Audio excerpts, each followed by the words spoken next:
A baby Raptor is born in Brazil. Meet the Ram 700 from Mexico, and how a revolutionary new engine is closing the cost gap. All that and more coming right up on Autoline Daily. Autoline Daily is brought to you by Bridgestone, your journey, our passion, and by Dow Automotive Systems, improving durability and increasing design flexibility with Betamate structural adhesives at dowbetamate.com. This is Autoline Daily for November 3, 2014. With the Chevrolet Colorado and GMC Canyon trying to revive the midsize pickup segment in the U.S., maybe Chrysler can plug the gap quickly if those trucks sell well. Meet the Ram 700, which is sold in the Mexican market. It's based on the Fiat Palio platform and is built in Brazil. We thank our colleagues at Autoblog for having dug this up, and who point out that it has a payload of over 1,500 pounds and prices well under $20,000.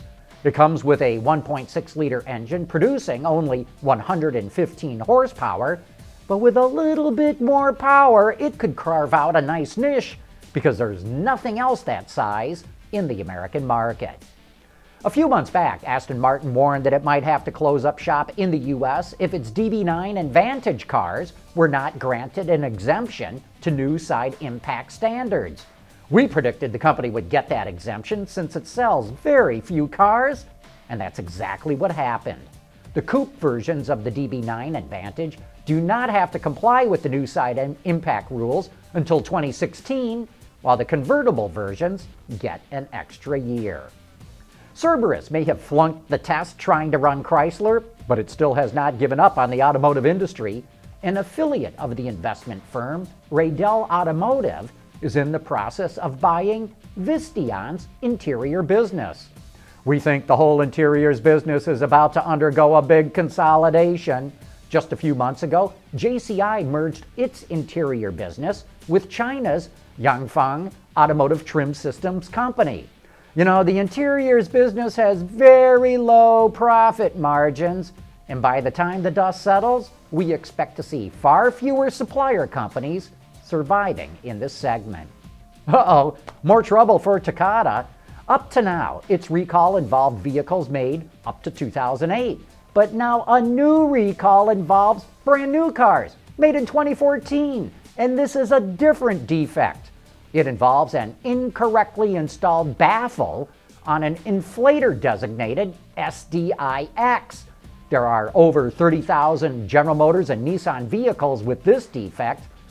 On Friday, in the Autoline garage, we showed you how to get an on-off switch installed in your car so you can turn off a defective airbag until replacement parts are available.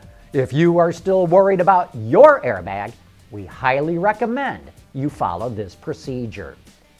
Jaguar Land Rover just opened its own engine plant in England, but it won't be using many of those engines in China. Along with its joint venture partner Chery, JLR will begin Chinese production of 3 new vehicles starting next year that will be powered by Chery engines. Production of the Evoque just started in China, but that will still be powered by a Range Rover engine.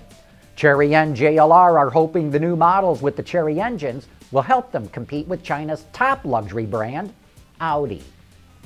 Hey, if you're a fan of the Ford Raptor, check out the concept version of the EcoSport that the automaker is showing in Brazil. They call it the Storm.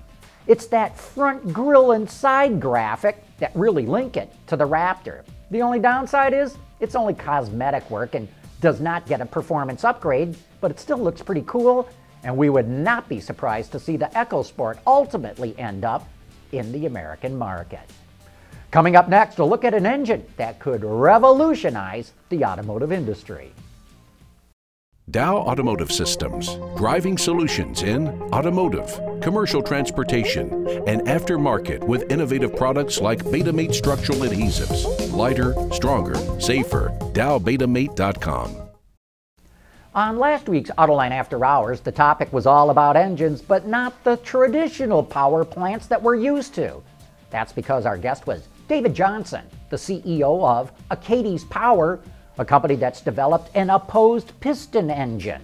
In the following clip, he explains why other engines are catching up to them in cost. Diesel engines are already a little bit more expensive than gasoline engines, but as we add, EcoBoost and turbochargers and direct injection, they're coming up, right? They're even talking about cooled EGR and DPFs for future GDI engines. So the cost of gasoline engines are coming up. Diesel engines added all that equipment years ago. So they're already, that gap is narrowing.